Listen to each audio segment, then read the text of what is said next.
Right ఆరోగ్యశ్రీలో పనిచేసేటటువంటి ఆరోగ్య మిత్రకు సంబంధించి ఇక్కడ సాలరీలు సరిగా ఇవ్వట్లేదని చెప్పి కూడా ఆవేదన వ్యక్తం చేస్తూ ఉన్నారు. ఇక్కడ ఆరోగ్యశ్రీ ఆఫీస్ ఏదైతే జూబ్లీహిల్స్ రోడ్ నెంబర్ 6లో ఉన్నటువంటి ఈ ఆఫీస్ దగ్గరకు వచ్చి మరి ధర్నా చేస్తున్నటువంటి పరిస్థితి చూస్తాం. ఒకసారి వారితో మాట్లాడదాం, వారు ఏం చెప్తారో విందాం. చెప్పండి మేడం, ఏంటి మీ సమస్య? మేము గత 16 సంవత్సరాల నుండి చేస్తున్నామండి. జీతం మాకు వచ్చే 15,600, కానీ చేతికి వచ్చేది 13,500. 16 సంవత్సరాల నుండి చేస్తున్నాము.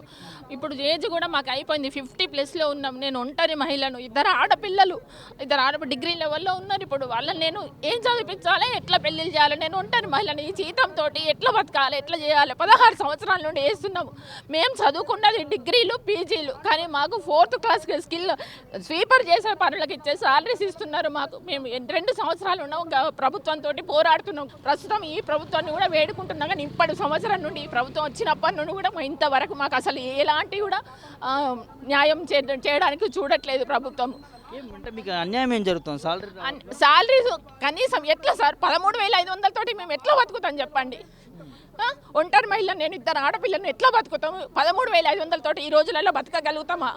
చదువుకున్నది డిగ్రీలు, పీజీలు, 16 సంవత్సరాల నుండి చేస్తున్నాము. ఏజ్ కూడా 50+ ఉన్న నేను ఏ గవర్నమెంట్ ఉద్యోగాన్ని కూడా ఎలిజిబుల్ గాను. ఎట్లా నేను ఇద్దరు పిల్లల్ని ఎట్లా పోషించాలి, ఎట్లా పెళ్ళిళ్ళు చేయాలి? వాళ్ళ భవిష్యత్తు ఏంటి? ఉద్యోగం మీద నమ్ముకున్నా. ఈ ఏదో గవర్నమెంట్ స్కీమ్ కదా, ఏదో ఫ్యూచర్ భవిష్యత్తు ఉంటుందని ఇందులో ఇరుకపోయింది. నేను డిగ్రీ చదివిన, ఎంఏ చేసిన, నాకు కంప్యూటర్ నాలెడ్జ్ ఉంది, టైప్ రైటింగ్ చేసిన, ఇంత నాలెడ్జ్ ఉంది. గవర్నమెంట్ స్కీమ్ అనుకొని ఇందులో ఇరుక్కుపోయినా నేను. నా భర్త చనిపోయిండు, 2 ఆడపిల్లలు, పెద్ద పిల్లలు. దీంతో ఎట్లా సార్, ఎట్లా?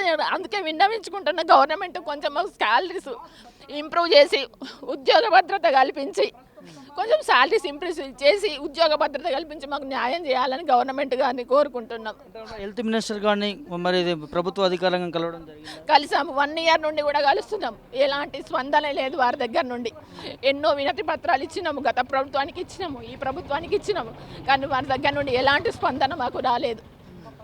అంటే ఇప్పుడు ఎన్ని రోజుల నుంచి మీకు జీతాలు రావట్లేదు? జీతాలు వస్తున్నాయి, కొన్ని డిస్టిక్ రావట్లేదు, ఏజెన్సీ నుండి వస్తాయి మాకు శాలరీస్. కొన్ని డిస్ట్రిక్ట్స్ గత 3 నెలలు, గత 4 నెలలు రావట్లేదు. కొన్ని డిస్ట్రిక్ట్లకు రెగ్యులర్గానే వస్తాయి. కానీ జీతాలు అనేది 15,500, అందులో కటింగ్, పిఎఫ్, ఈఎస్ఎన్ కట్ చేసి మా చేతికి 13,500 వస్తుందండి. మాకు జీతాలు పెంచి మా క్యాడరు 4th క్లాస్ క్యాడర్ అండి. మేము చదువుకున్నదే పెద్ద పెద్ద చదువులు, చేసేది కంప్యూటర్ ఆపరేటర్ పని. అందుకని మేము మాకు డీప్ మినిస్టర్ ఏమంటున్నాడు అమ్మా కలుస్తే?